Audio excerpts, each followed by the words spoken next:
तो टूटने के पहले जो है वायरल हो गया।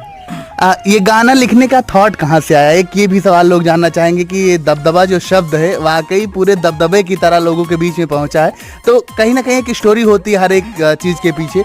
यहाँ पे इस गाने के पीछे का इंस्पिरेशन क्या था, या फिर इसके पीछे की कहानी क्या है जो लोग आपको देख रहे हैं वो यहाँ पे जानना चाहेंगे? देखिए, सबसे बड़ी बात यह है जैसे हम लोग उत्तर प्रदेश के हैं और उत्तर प्रदेश हमेशा से एक दो चीज़ों के मामले में ज़्यादा जाना जाता है।